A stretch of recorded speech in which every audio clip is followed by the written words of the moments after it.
మెదక్ జిల్లాలో చోటు చేసుకున్న అత్యంత దారుణమైన విషాద ఘటన ఇది. మొత్తం సభ్య సమాజం బాధతో సిగ్గుతో తలదించుకునే ఘటన ఇది. ప్రియుడు పడక సుఖానికి అలవాటు పడిన ఒక తల్లి తన 2 సంవత్సరాల బిడ్డను గుండెలపై బాది చంపేసిన అత్యంత దుర్మార్గమైన ఘటన ఇది. అలాంటి తల్లిని ఏం చేస్తే సరిపోతుంది? అలాంటి ఆమె నేను తల్లి అని అనలేకపోతున్నాను. తల్లి అనే పదాన్ని ఆమెకు సంబోధించలేకపోతున్నాను. మహిళ అయిపోయింది కాబట్టి నేను ఎక్కువగా ఆమెను ఏమీ అనలేకపోతున్నాను. ఆ పక్కనున్న ఆ పురుషుని మాత్రం చూడండి ఒకసారి, అదిగో మీకు కూడా కనీసం మాటలు రాని పరిస్థితి వస్తుంది. మెదక్ జిల్లాలో ఉన్నటువంటి ఆమె పేరు మెదక్ జిల్లా శివంపేటకు చెందిన మమత ఆమె పేరు. మమతకు భాస్కర్కు పెళ్ళయింది. వాళ్ళిద్దరికీ అబ్బాయి అమ్మాయి పుట్టారు. చక్కటి సంసారం, పిల్లోడు. అబ్బాయికి 3 సంవత్సరాలు, పాపకి 2 సంవత్సరాలు. భర్తతో విభేదించి ఈ మమత ఏం చేసిందో తెలుసా? పుట్టింటికి వెళ్ళిపోయింది. భర్త మీద కోపం వచ్చి ఆమె పుట్టింటికి వెళ్ళిపోయింది. పుట్టింటికి వెళ్ళిన తర్వాత వాడి పేరేంటో తెలుసా? ఫయజ్. పాత నేరస్తుడు, జైలు నుంచి వచ్చిన పాత నేరస్తుడు. వాడితో పరిచయం ఏర్పడింది. ఆ పరిచయం కాస్త వాళ్ళిద్దరికీ అక్రమ సంబంధానికి దారితీసింది. ఆ తర్వాత వాళ్ళిద్దరూ ఏం చేశారు అంటే, ఇంట్లో చెప్పా పెట్టకుండా 2 సంవత్సరాల కూతురుని తీసుకుని వీళ్ళిద్దరూ కలిసి ఏపీలో ఉన్న నరసరావుపేటకు వెళ్ళిపోయారు. నరసరావుపేటకు వెళ్ళిపోతే ఈ మమత తండ్రి కూతురు కనిపించట్లేదు అని పోలీసులకు ఫిర్యాదు చేశారు. మిస్సింగ్ కంప్లైంట్ నమోదు చేశారు. ఆ తర్వాత వెతికితే వీళ్ళిద్దరూ నరసరావుపేటలో ఉన్నారని తెలిసింది. పోలీసులు వాళ్ళిద్దరిని పట్టుకుని తీసుకొచ్చారు శివంపేటకి. తీసుకొచ్చిన తర్వాత 2 సంవత్సరాల బిడ్డను తీసుకుని వెళ్ళింది కదా, ఆ 2 సంవత్సరాల బిడ్డతో కాకుండా ఈ ప్రియుడితోనే కలిసి వచ్చింది. ఏడి నువ్వు బిడ్డతో 2 సంవత్సరాల బిడ్డతో కదా వెళ్ళిపోయావు, ఆ 2 సంవత్సరాల బిడ్డ ఎక్కడుంది, నీ పాప ఎక్కడుంది అని అడిగితే చెప్పట్లేదు. ఏదేదో కహానీ చెప్తోంది. లేదు, ఏం చేసావు బిడ్డని, 2 సంవత్సరాల బిడ్డను ఏం చేసావు? అదిగో చూడండి ఒకసారి బిగ్ టీవీ స్క్రీన్ పైన. ఆ 2 సంవత్సరాల బిడ్డను ఏం చేసావు అని అడిగితే అప్పుడు అసలు విషయం చెప్పింది. చనిపోయింది అని చెప్పింది. ఎలా చనిపోతుంది అని అడిగితే ఆమె ఏం చేసింది అంటే పొంతం లేని మాటలు చెప్తోంది. లేదు అని గట్టిగా అడిగితే చెప్పింది, అవును బిడ్డను చంపేశాను అని.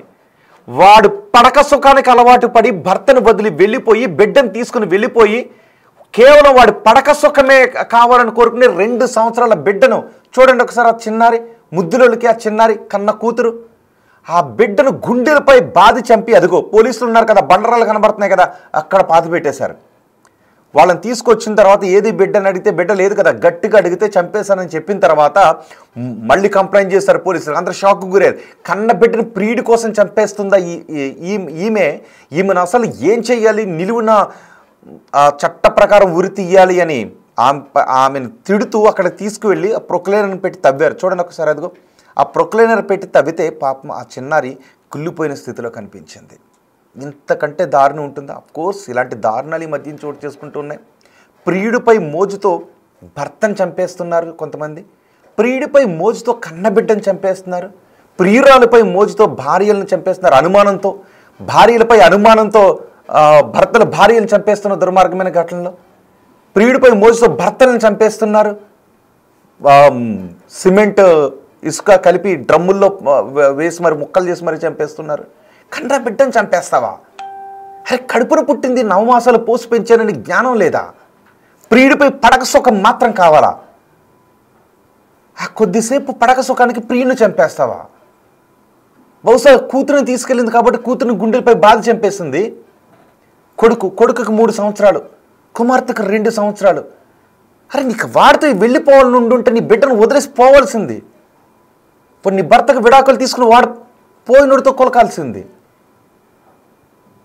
కన్న బిడ్డ నీ పాల కోసం ఎదురు చూస్తుంటుంది. ఆకలేస్తే నీ ఒడిలోనే సురక్షితం అనుకుంటూ ఉంటుంది. నువ్వు కనబడకపోతే ఏడుస్తుంది, నువ్వు కనబడకపోతే ప్రాణం పోయినట్టు అనిపిస్తూ ఉంటుంది. ముగ్గురిని వదిలేసి వెళ్ళిపోయావు. 3 సంవత్సరాల బిడ్డని ఇంటి దగ్గర వదిలేసి వెళ్ళిపోయావు. ఆ 2 సంవత్సరాల బిడ్డను కూడా ఇంటి దగ్గర వదిలేసి పోలేకపోయావా? ప్రియుడి పడక సుఖానికి 2 ఏళ్ల బిడ్డను చంపేస్తావా? అమ్మవా నువ్వు? చూడండి ఒకసారా, మీకేమనిపిస్తుంది అసలు ఈ ఘటన విన్న తర్వాత? ఇంతకు ముందు కూడా మనం చూసాం కొన్ని రోజుల క్రితం. ప్రియుడు పడక సుఖానికి అలవాటు పడిన ఆమె 2 బిడ్డల్ని తలను బకెట్లు ముచ్చి చంపేసింది. అరే దొరుకుతాం, తర్వాత కటకటాల్లో ఉండాలి, జైలు ఊచలు లెక్క పెట్టాలి, పక్కన ప్రియుడు కూడా ఉండడు, చంపేసనే బిడ్డని కుమిలి కుమిలి ఏడుస్తూ జీవితాంతం జైలు గోడల మధ్య చావాల్సి ఉంటుంది అని కూడా లేదా? ఇలాంటి ఆలోచనలు ఉంటే మానేయండి అమ్మా దయచేసి. ఇలాంటి ఆలోచనలు ఉంటే మానేయండి రా దయచేసి. మీ ప్రాణాలు పోయినా పర్లేదు, మీ బిడ్డల ప్రాణాలు అభంశుభం తెలియని ఆ 2 ఏళ్ళు 3 ఏళ్ళ ముక్కు పచ్చలారని బిడ్డలను మీ కామానికి ఎందుకురా బలి చేస్తారు? మీ కామానికి ఎందుకమ్మా బలి చేస్తారు? గుండెలపై బాధ చంపేస్తావా? గుండెలకు హత్తుకొని పాలిచ్చి పెంచాలి కదా బిడ్డని. తల్లి గుండెలకు హత్తుకొని పాలిస్తున్నప్పుడు కదా బిడ్డ సృష్టి అంటే అది కదా. కానీ కామంతో కళ్ళు మూసుకుపోయావా? మూగుని వదిలేసావు, కొడుకును వదిలేసావు. ఆ ప్రియుడు వాడు ఫయాజ్ గాడు తీసుకొచ్చి, అఫ్కోర్స్ నేను గాడు ఈ మాట అన్నాను, ఏమన్నా అనుకుంటే ఎవరికైనా బాధ అనిపిస్తే ఐఎమ్ సారీ. కానీ ఒక కన్న బిడ్డను, చిన్న బిడ్డ ఏడుస్తుంటే చూసేవాళ్ళు ఎవరికైనా బిడ్డ ఎందుకు ఏడుస్తుందో అని అనిపిస్తూ ఉంటుంది. ఒకవేళ ఎవరైనా పక్కింటి వాళ్ళు వచ్చామని నీ బిడ్డ ఆకలితో ఉన్నట్టుంది పాలు ఇయ్యమని పక్కింటి వాళ్ళు వచ్చి రియాక్ట్ అవుతుంటుంటారు. అలాంటి పడక సుఖానికి నీ బిడ్డను చంపేస్తావా? ఈ ఘటన ఎక్కడ జరిగిందంటే మెదక్ జిల్లా శివంపేటకు చెందిన మమత, భాస్కర్ ఇద్దరు భార్యాభర్తలు. కొన్నేళ్ల క్రితం పెళ్ళయింది. ఇద్దరికి విభేదాలు రావడంతో మమత తన 2 ఏళ్ల బిడ్డను తీసుకొని పుట్టింటికి వెళ్ళిపోయింది. పుట్టింటికి వెళ్ళిపోయిన తర్వాత అక్కడ ఈ ఫయాజ్తో పరిచయం ఏర్పడింది. ఫయాజ్ పడక సుఖం కోసం పరితపించింది. వాడిని తీసుకుని ఆంధ్రప్రదేశ్లో ఉన్న నరసరావుపేటకు పారిపోయారు 2 ఏళ్ల బిడ్డను తీసుకొని. ఆమె తండ్రి, మమత తండ్రి ఫిర్యాదు చేస్తే వాళ్ళిద్దరిని పట్టుకొని ఇక్కడ తీసుకొచ్చారు. ఇక్కడికి తీసుకొచ్చిన తర్వాత తెలిసింది తీసుకెళ్ళిన బిడ్డ ఏదన్నట్టు. అదిగో చూడండి తవ్వుతున్నారు. ఆ తవ్వుతున్న చోట ఆ ముక్కు పచ్చలారని బిడ్డ ఆ ఎముకలు బయటపడ్డాయి. ఆ ముక్కు పచ్చలారని బిడ్డ చూసారా, చెవు ఇట్లా పట్టుకొని ఉంది. ఇదిగో ఆమె, వాడు ఫయాజ్, ఆమె. అఫ్కోర్స్ నేను కొన్ని రూల్స్ ప్రకారం మాట్లాడాలి కాబట్టి నేను ఆమె ఏం అనట్లేదు. కానీ అమ్మతనానికి మచ్చ తెచ్చావు మమత నువ్వు, స్త్రీతనానికి మచ్చ తెచ్చావు మమత నువ్వు, అమ్మతనాన్ని చంపేశావమ్మా నువ్వు, స్త్రీతనాన్ని చంపేశావమ్మా నువ్వు. కట్టుకున్న భర్త ఇష్టం లేకపోతే విడాకులు తీసుకోవాల్సింది. కన్నబిడ్డను చంపే హక్కు నీకెవరిచ్చారు? బహుశా ఆ 2 సంవత్సరాల బిడ్డని నువ్వు తీసుకునేటప్పుడు అనుకుంటూ ఉండుంటుంది, నువ్వు చంపడానికి తీసుకునేటప్పుడు తల్లి తన ఒడిలోకి తీసుకుంటున్నది తన రొమ్ము పాలు ఇవ్వటానికి కాబోలు అనుకుని, కానీ తన గుండెల మీద గుద్ది చంపడానికి తీసుకుంటున్నావని బహుశా అనుకుని ఉండదు. మన జీవి అనేది ఏది కూడా నిన్ను క్షమించరాని నేరం చేశావు. ప్రకృతి అనేది, సృష్టి అనేది నిన్ను క్షమించరాని నేరం చేశావు. నువ్వు మనిషి పుట్టుకు అనర్హమైన నేరం చేశారు మీరు. కన్న బిడ్డని, 2 ఏళ్ల బిడ్డని, 9 మాసాలు కని పెంచిన బిడ్డని, రొమ్ము పాలిచ్చి బతికించాల్సిన బిడ్డని గుండెలపై గుద్ది చంపేస్తావా? అది ప్రియుడి పక్కన పడుకోవటానికి, ప్రియుడి పక్కన కొన్ని క్షణాల సుఖం కోసం చంపేస్తావా? బతికే హక్కును కోల్పోయావు మమత నువ్వు. ఫయాజ్ నువ్వు కూడా బతికే హక్కును కోల్పోయావు. ఆమెను లోబర్చుకుని, అరే 2 బిడ్డల తల్లి ఆమెను తీసుకుని వెళ్ళాలని నీకెలా కనిపించిందిరో? ఆమె బిడ్డని చంపి అక్కడ పాతి పెట్టాలని ఎలా కనిపించింది? ఇద్దరు కలిసే పాతి పెట్టారా? మా ప్రతినిధి దుర్గారెడ్డి ఉన్నారు. ఒకసారి ఘటన గురించి మీరేమనుకుంటున్నారు? మీ అభిప్రాయాన్ని తెలియచేయండి. మేము అడిగే ఉరి తీయాలి, యావజ్జీవ శిక్ష విధించాలి. నిజానికి భర్త ఇష్టం లేదు, బిడ్డలు ఇష్టం లేదు అంటే చంపేయడం ఎందుకు? వదిలేసి పోండి. చట్ట ప్రకారం విడాకులు తీసుకోండి. చంపే హక్కు ఎవరిచ్చారు మీకు? మా ప్రతినిధి దుర్గారెడ్డి ఉన్నారు సమాచారం అందించడానికి. దుర్గారెడ్డి, ఇప్పుడు ఈ మమత, ఫయాజ్ ఎక్కడున్నారు? అంత కర్కశంగా కన్నబిడ్డను ఎలా చంపగలిగారు?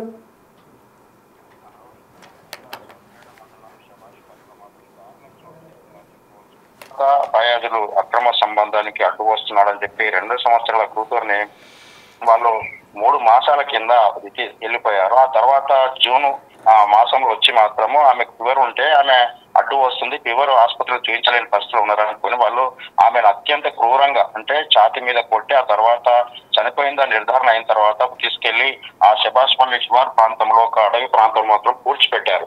ఆ తర్వాత తన తండ్రి ఇచ్చిన ఫిర్యాదు మేరకు, బంటురాజు ఇచ్చిన ఫిర్యాదు మేరకు వీళ్ళంతా కూడా పోలీసులు వివిధ కోణాల్లో విచారణ చేపట్టి మమత, ఫయాజ్ ఇద్దరిని కూడా తమదైన శైలిలో విచారించడంతో వాళ్ళు నేరాన్ని ఒప్పుకోవడం జరిగింది. ఆ తర్వాత 3 మాసాల క్రితమే ఈ సంఘటన జరిగింది. ఇంకా ఆ తర్వాత అంతకుముందు కూడా పైతో మమత కూడా గతంలో కూడా వెళ్ళినట్లు తెలుస్తుంది.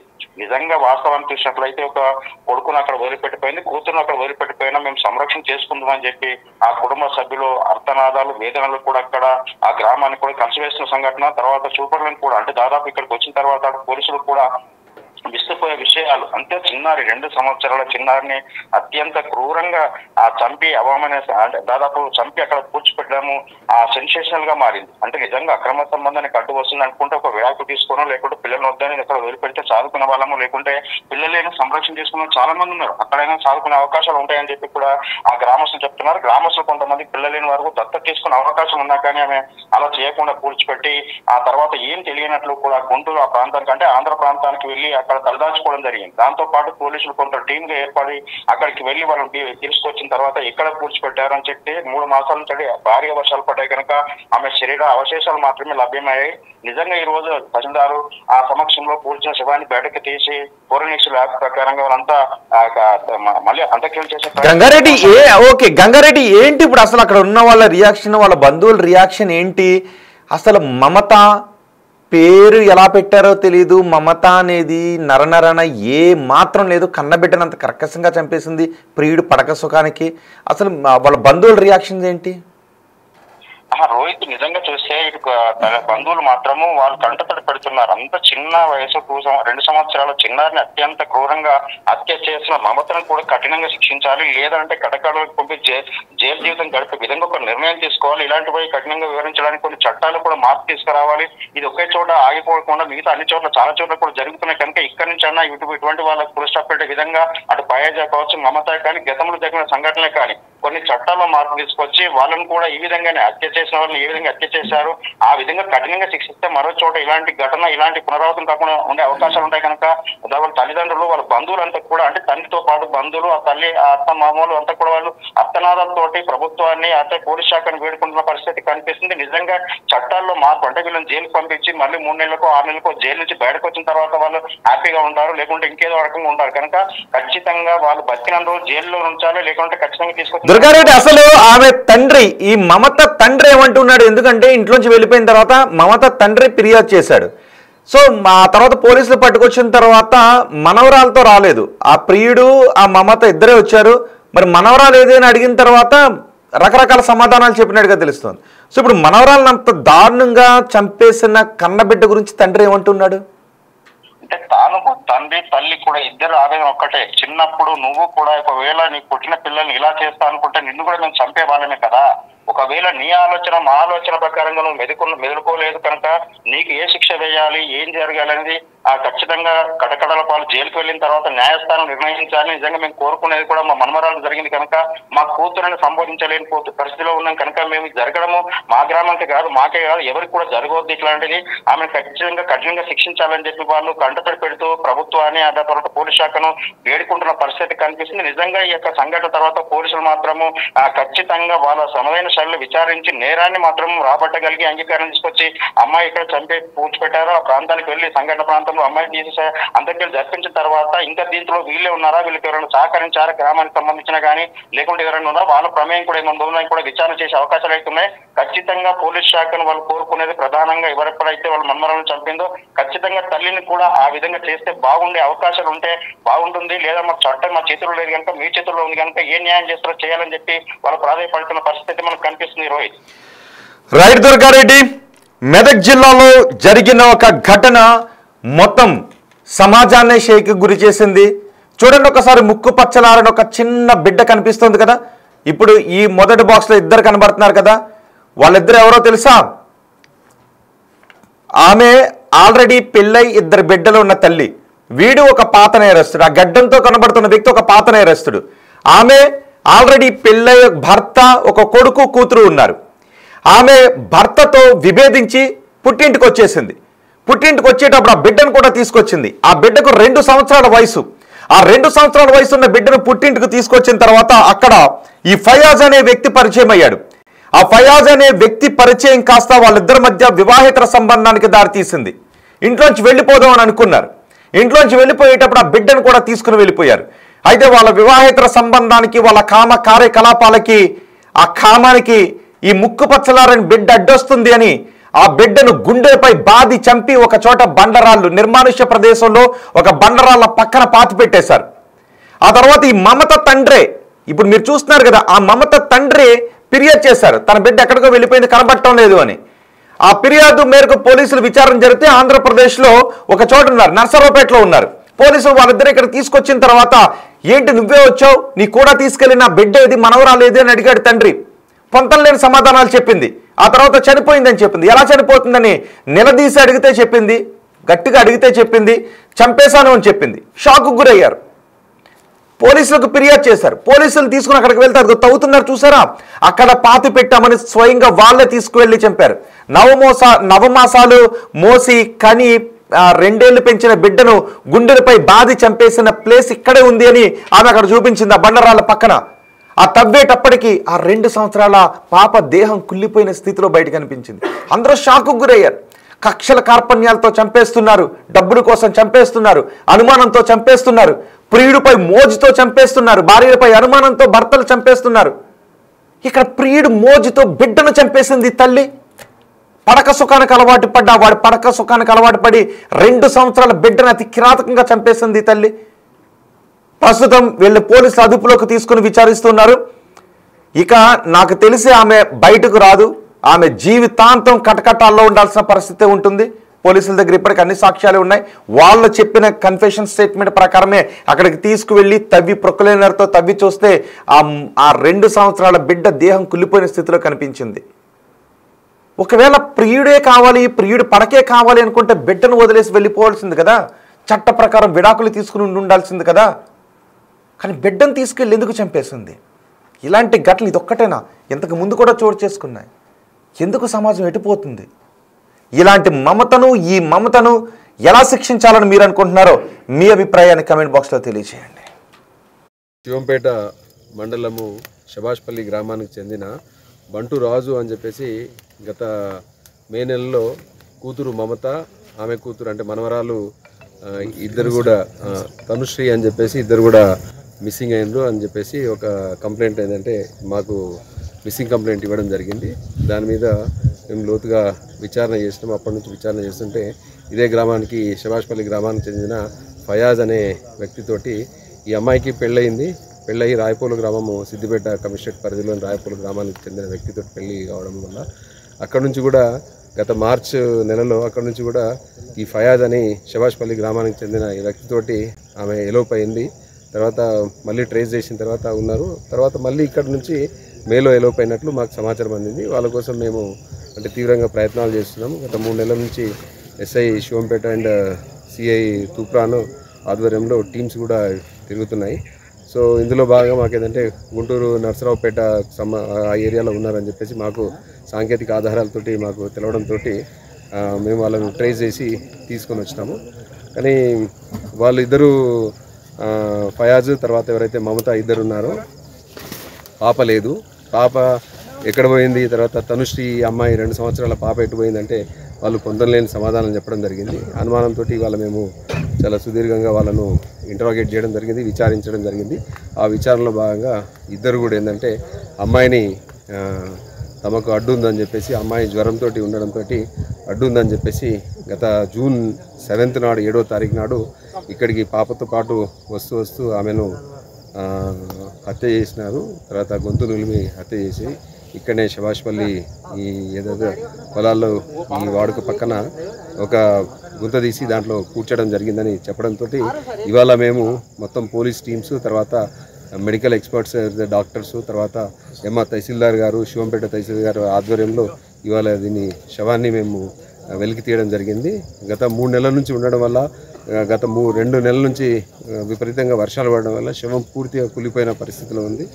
ఇది కేవలం ఏంటంటే తమకు పాప అడ్డు వస్తుంది, తమ సంబంధానికి అడ్డు వస్తుంది, పాపను తొలగించుకుంటే తమ సంబంధము కొనసాగించుకోవచ్చు అన్న ఉద్దేశంతో వీళ్ళు హత్య చేసినట్లుంది. ఇంకా కూడా మేము దీంట్లో ఇంకా వీరికి ఇంకెవరైనా సహకారం చేసినారా, ఎటు పోయినారు, ఎక్కడ పోయినారు అని చెప్పి పూర్తి అంటే మేము దీంట్లో లోతైన విచారణ జరపడం జరుగుతుంది. సో ఈ కేసుని వెలికి తీయడంలో అంటే బాగా కృషి చేసిన శివంపేట ఎస్ఐ తర్వాత తూప్రాన్ సిఐ గారు వాళ్ళ టీంని కూడా మేము అభినందిస్తున్నాము. వీళ్ళను అంటే చట్టపరమైన చర్యలు తీసుకుంటాము. అని మీ